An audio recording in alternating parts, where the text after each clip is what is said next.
ان کا تعارف عرض کرتا ہوں۔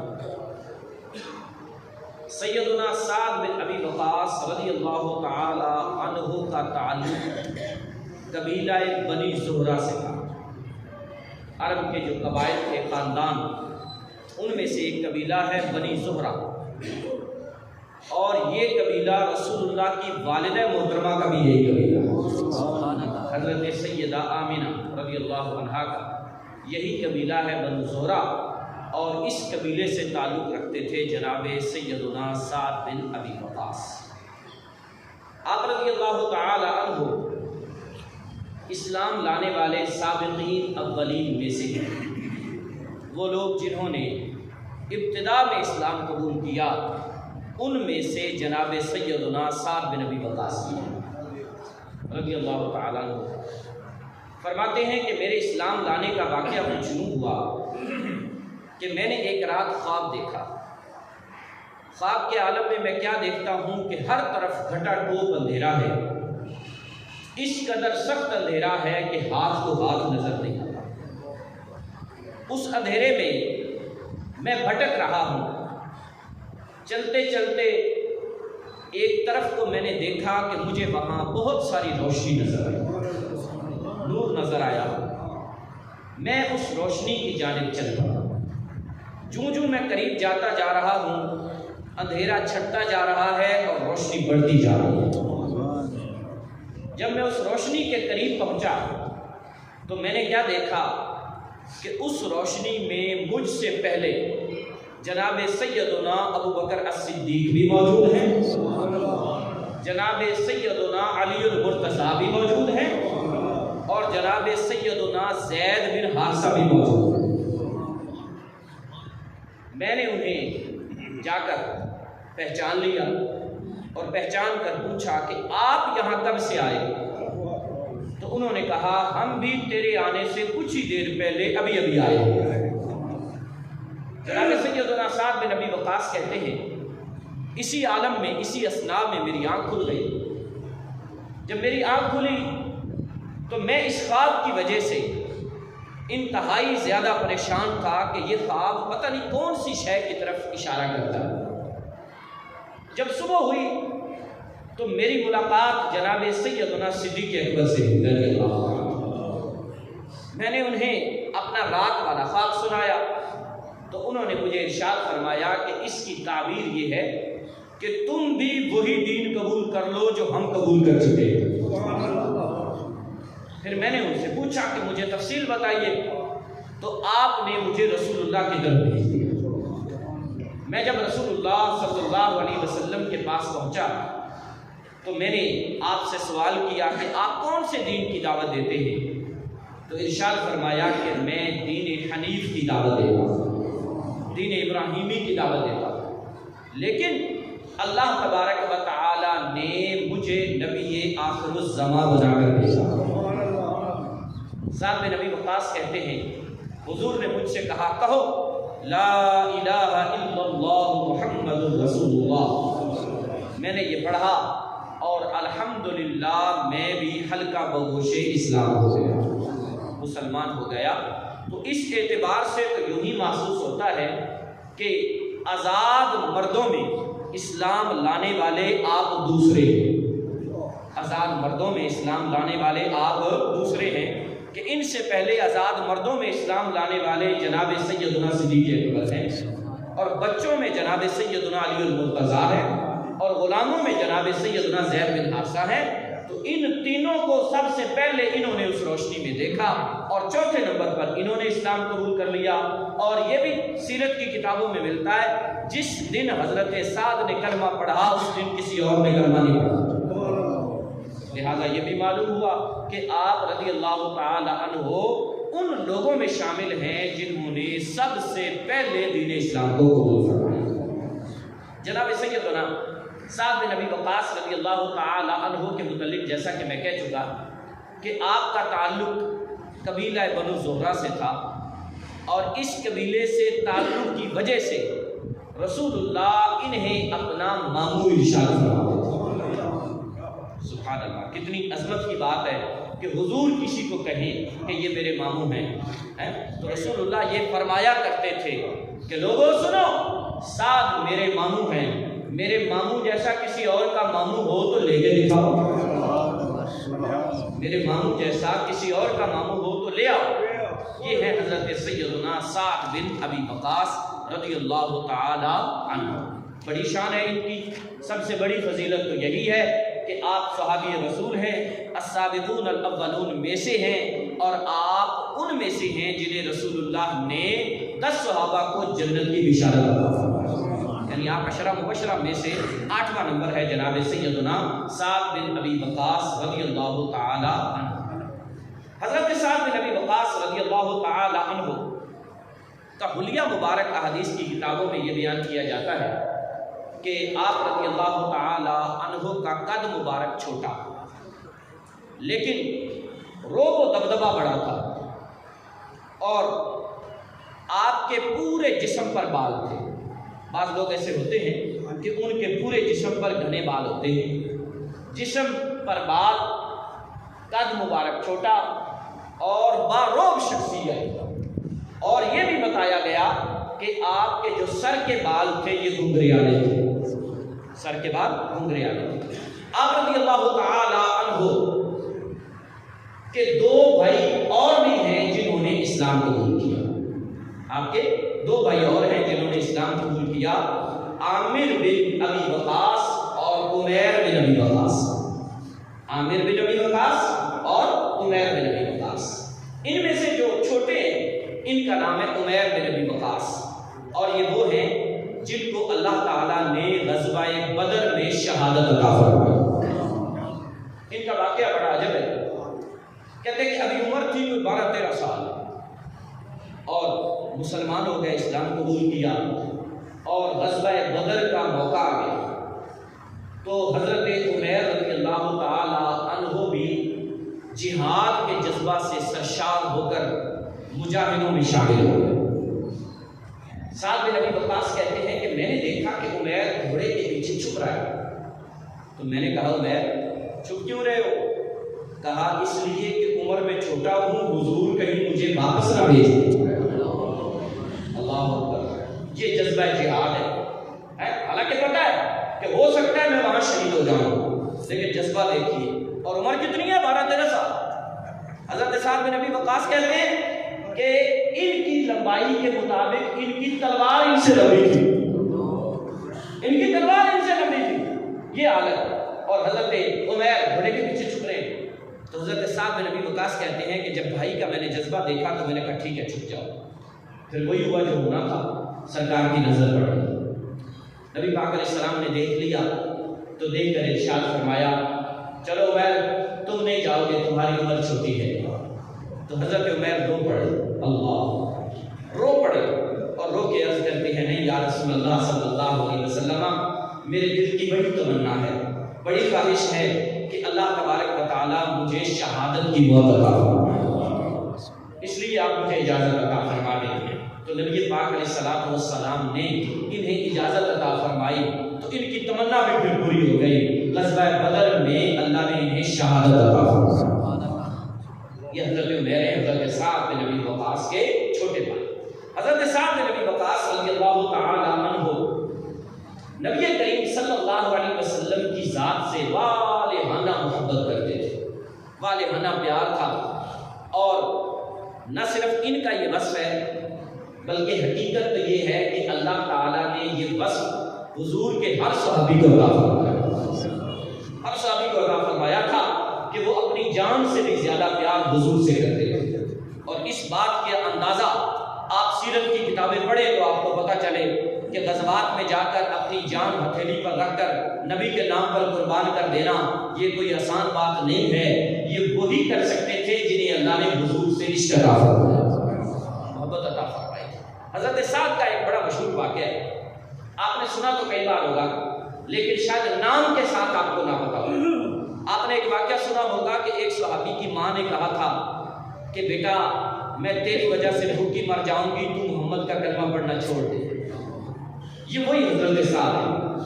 آپ اسلام لانے سے پہلے بھی اپنی والدہ کے بڑے فرمانبردار تھے، ماں ان سے بڑی محبت کرتی تھی۔ تو ماں کو جب پتا چلا نا کہ میرے بیٹے سعد نے دین بدل لیا ہے، محمد صلی اللہ علیہ وسلم کا دین قبول کر لیا ہے، تو ماں نے بھوک ہڑتال کر دی، دھوپ میں بیٹھ گئی ماں، اور ماں نے کہا سعد دیکھ میں تم سے بڑا پیار کرتی ہوں، تو بھی مجھ سے پیار کرتا ہے، اگر تم نے وہ نیا دین نہ چھوڑا تو میں یہاں دھوپ میں بیٹھی بیٹھی مر جاؤں گی، نہ کچھ کھاؤں گی نہ پیوں گی، جب تک تو ان کا کلمہ نہیں چھوڑ دیتا، جب تک تم نے نہیں چھوڑ دیتا۔ اللہ اکبر، کڑا امتحان آ گیا، کڑا امتحان۔ ماں سے محبت بھی ہے، ماں بھی پیار کرتی ہے، اور ماں نے کام کون سا کیا؟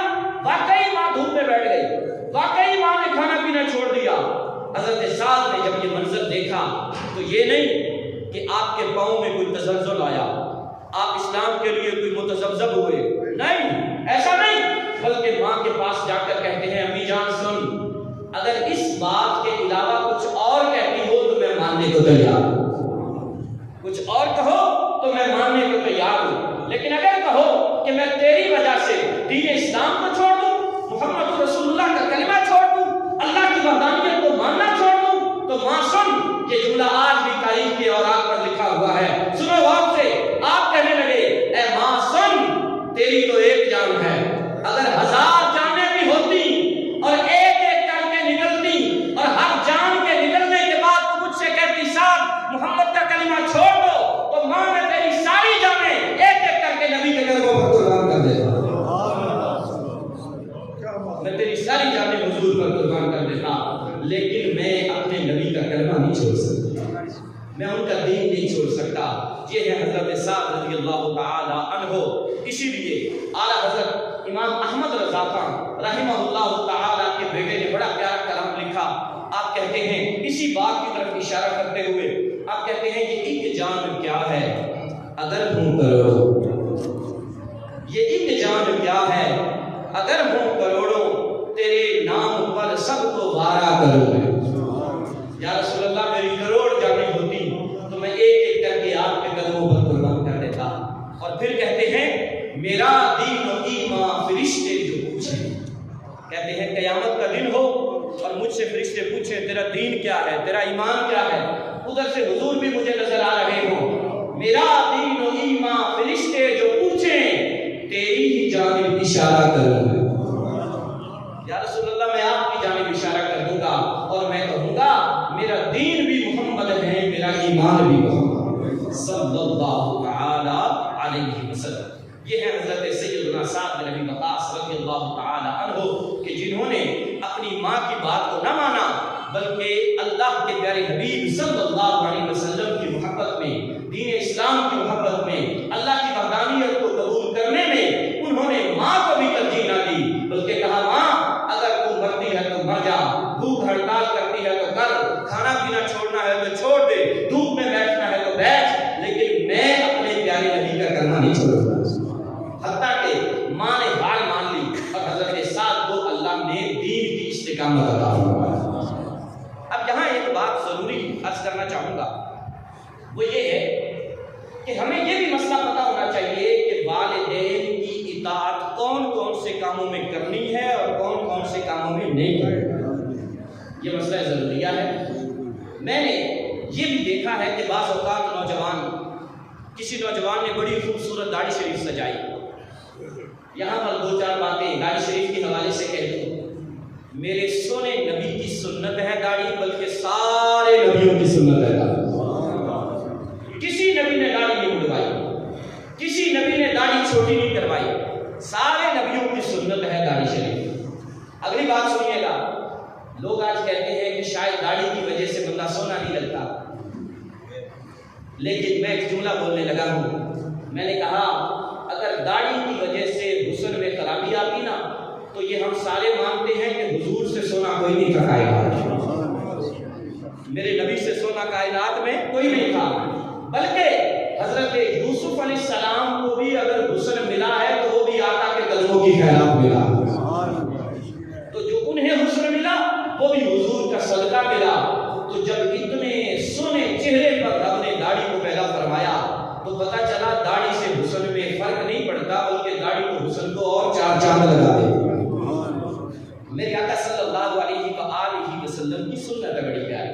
میں آگے بڑھوں، بعض اوقات نوجوان داڑھی منڈوا دیتے ہیں اور جب پوچھا جائے تو کہا جاتا ہے جی میں نے رکھی تو تھی، لیکن امی اور ابو نے کہا کہ ابھی تمہاری عمر ہی کیا ہے، ابھی تمہاری تو شادی ہونی ہے، تو شادی داڑھی مانے تو نہیں ہے بھائی شادی سے۔ اور میں بھی یوں کہوں گا اگر کسی جگہ پر آپ کی داڑھی کی وجہ سے آپ کو رشتہ نہیں دیتے نا تو آپ ان کا رشتہ ٹھکرا دیں، اللہ تبارک و تعالیٰ اور ہزاروں رشتے آپ کے لیے بھیج دے گا۔ ایسا نہیں، میں جو عرض کر رہا ہوں والدین کی اطاعت اس کام میں کرنی ہے جس میں اللہ رسول کی نافرمانی نہ ہو، اللہ رسول کی نافرمانی نہ ہو، اس کام میں والدین کی اطاعت کرنی ہے، باقی کاموں میں والدین کی اطاعت نہیں کرنی۔ مثال کے طور پر والدین اچھا کام کہتے ہیں تو ماننا چاہیے، بلکہ والدین کی فرما برداری کی بات آئی تو فرمایا سوائے جہاد کے کسی بھی سفر پر جانے کے لیے والدین کی اجازت ضروری ہے، سوائے جہاد۔ اگر جہاد فرض ہو جائے اب والدین کی اجازت کی ضرورت نہیں، ورنہ علماء نے لکھا حج پر جانے سے پہلے بھی والدین کی اجازت ضروری ہے، عمرے پر جانے سے پہلے بھی والدین کی اجازت ضروری ہے، ہر سفر سے پہلے ان کی اجازت ضروری ہے۔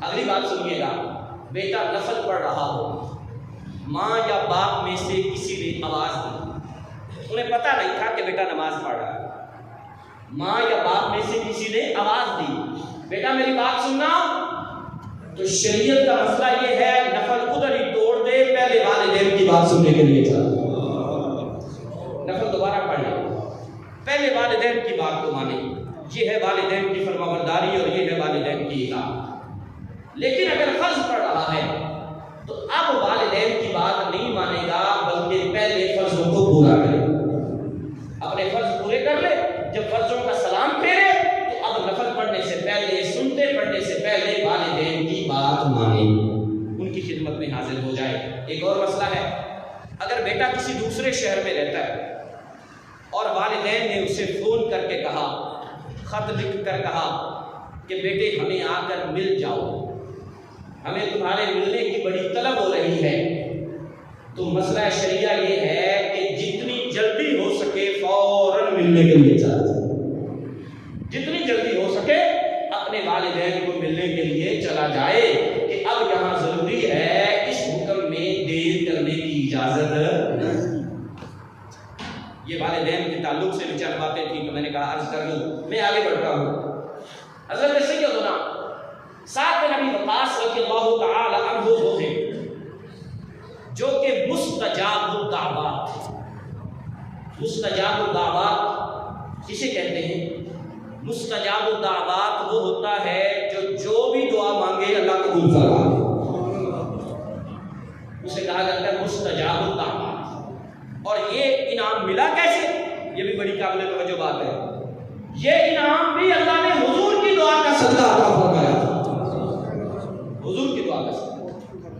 نبی پاک علیہ الصلوۃ والسلام سے ایک دن عرض کرتے ہیں آقا آپ میرے لیے دعا فرما دیں کہ میں جو بھی دعا مانگوں رب میری دعاؤں کو قبول فرمائے۔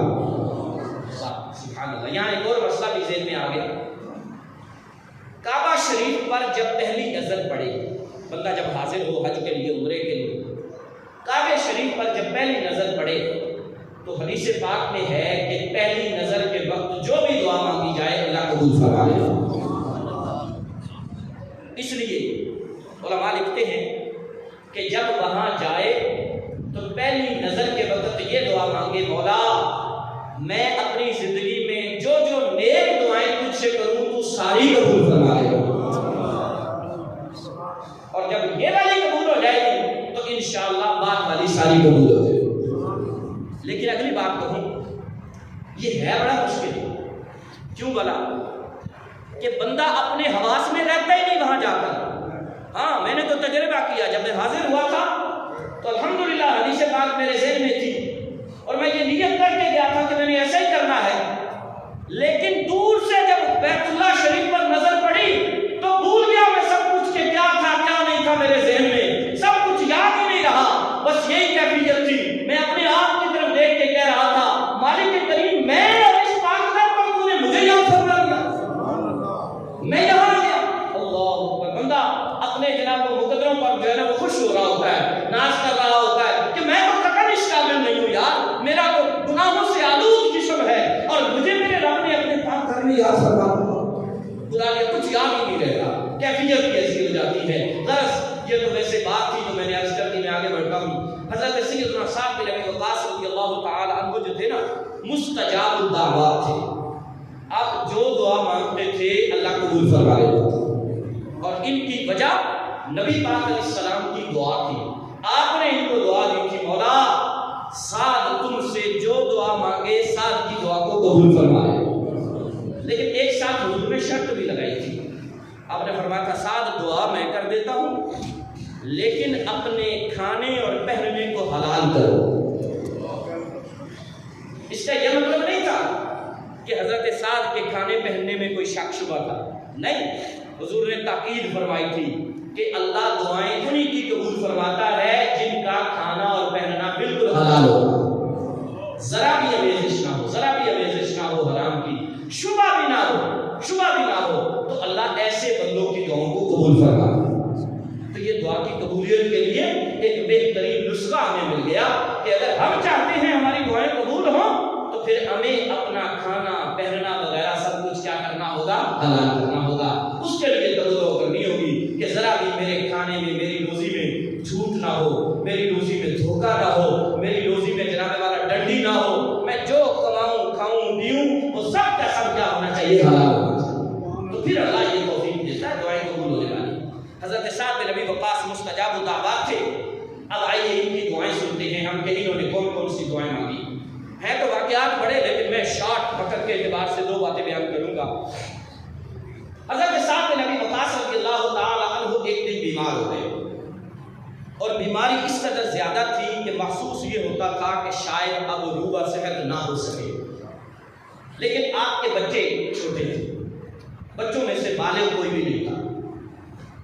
آپ نے جب بچوں کی طرف دیکھا تو اللہ تعالیٰ کے حضور ہاتھ اٹھا لیے، مالک کریم تیرے حکم پر لبیک کہتے ہوئے مرنا تو میں نے ہے کہ اس کے بغیر چارہ ہی نہیں ہے، تیرا حکم ہے، ہر کسی کو دنیا سے جانا ہے، لیکن تیرا بندہ سعد تجھ سے التجا کرتا ہے میں اس وقت تک دنیا سے نہ جاؤں جب تک میرے بچے نہ جوان ہو جائیں،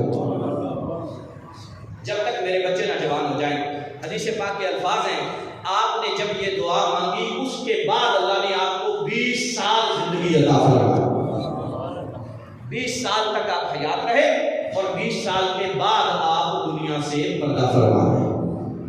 یہ مستجاب الدعوات تھے۔ اسی طرح ایک شخص کو آپ نے دیکھا کہ وہ صحابہ کرام کے متعلق بھونک رہا تھا، منہ کھول رہا تھا، صحابہ کرام کو برا بھلا کہہ رہا تھا۔ آپ نے اسے ٹوکا، آپ نے کہا بدبخت، نبی پاک کے صحابہ کو بھونکتا ہے، حالانکہ حضور نے منع فرمایا ہے کہ میرے صحابہ کے بارے میں اس طرح کی بات نہ کرنا، کرنی ہو تو اس سے پہلے 1000 بار سوچنا کہ میرے صحابہ کے بارے میں تم بات کر رہے ہو۔ آپ نے اسے روکا اور آپ نے پھر اسے دھمکی کیا دی؟ آپ نے کہا بندہ بن جا ورنہ میں نے میرے لیے بددعا کر دینی ہے۔ یہ بات مشہور تھی صحابہ کے درمیان کہ سعد جو دعا کرتا ہے وہ قبول ہو جاتی ہے، تو آپ نے اس کو دھمکی دی مان جا ورنہ میں بددعا کر دوں گا۔ وہ بھی آگے سے بد باطن تھا، گندے دل والا، گندی طبیعت والا، بلکہ میں کہا کرتا ہوں حضور کے صحابہ کو کوئی اچھی طبیعت والا برا کہہ ہی نہیں سکتا، گندا ہی گندی بات کرے گا۔ حضور کے صحابہ کو جنہیں اللہ تبارک و تعالیٰ نے یہ نعمت عطا فرمائی ہو، کون سی؟ رب محبوب کے صحابہ کے بارے میں فرماتا ہے رضی اللہ عنہم ورضوا عنہ، اللہ ان سے راضی ہے یہ اپنے رب سے راضی ہے۔ اللہ ان کے بارے میں فرماتا ہے کل وعد اللہ الحسنى، اللہ نے محبوب کے سارے غلاموں سے جنت کا وعدہ فرمایا۔ تو کوئی گندی طبیعت والا ہی ہوگا جو حضور کے صحابہ کے متعلق انگلی اٹھائے گا۔ تو آپ کہتے ہیں میں نے اسے سمجھایا کہ میں بد دعا کر دوں گا، لیکن وہ نہ مانا، کہنے لگا میری بد دعا کیا کرے گی؟ آپ نے ہاتھ اٹھا دی، آپ نے کہا مالک کریم اس بدبخت کو ابھی ابھی اس کے کہے کی سزا عطا فرما۔ اتنا کہنے کے بعد وہ ایک اونٹ پر سوار ہوا، اونٹ بھی اس کا اپنا، اونٹ پر سوار ہوا کہیں جا رہا تھا، رستے میں وہی اونٹ باولا ہو گیا۔ اونٹ جب باولا ہو جائے نا، پاگل ہو جائے، تو پھر اونٹ نہیں چھوڑتا کسی کو بھی۔ اس نے گرایا اور گرانے کے بعد خود اس کے اوپر چڑھ کے بیٹھ گیا، حتیٰ کہ اس کی ہڈیاں چورا چورا ہو گئی۔ یہ جو صحابہ کو برا بھلا کہہ رہا تھا، ہڈیاں چورا چورا ہو گئی اور اسی حالت میں وہ مر گیا۔ جن لوگوں نے دیکھا انہوں نے آ کر حضرت سعد کو بتایا کہ ہم نے اس بدبخت کو اپنی آنکھوں کے سامنے مرتے ہوئے دیکھا۔ یہ ہے حضرت سعد بن ابی وقاص رضی اللہ تعالی عنہ۔ اس سے یہ بھی پتہ چلا کہ صحابہ کرام کو برا بھلا کہنے والا نہ دنیا میں سکون پاتا ہے نہ آخرت میں سکون پائے گا، یہ بھی پتہ چلا۔ جی ہاں، میں آگے بڑھتا ہوں۔ حضرت سعد بن ابی وقاص رضی اللہ تعالی عنہ انتہائی بہادر جنگجو بھی تھے۔ جی ہاں، آپ تیر اندازی میں انتہائی مہارت رکھتے تھے۔ تیر اندازی میں اتنے ماہر تھے کہ جتنی مرضی دور سے نشانہ باندھتے کبھی ان کا نشانہ خطا نہ ہوتا۔ اب یہاں بھی بتاؤں، وجہ یہاں بھی یہ تھی کہ حضور نے دعا عطا فرمائی۔ اللہ، میری آقا کی دعائیں جس جس کو حضور نے دی، دل کرتا ہے کہ کبھی اس پر میں پورا ایک خطاب کروں کہ رسول اللہ نے جس جس کو دعائیں دی ان دعاؤں کا صدقہ لوگوں کو کیا نصیب ہو۔ کبھی موقع ملا تو انشاءاللہ عرض کروں گا۔ حضرت سعد کہتے ہیں حضور نے مجھے دعا دی تھی، اللہم سدد صحبہ، مولا سعد کے تیر کو درستی عطا فرما، یہ جہاں لگے نشانے پر لگے۔ تو حضرت سعد کہتے ہیں میدان احد میں جب تیر چلا رہا تھا، اب دوسرا انعام جو حضور نے دیا، میدان احد میں جب تیر چلا رہا تھا تو میں نے ایک تیر چلایا اور ایک کافر کو لگا، وہ کافر یوں بکھلا کے گرا کہ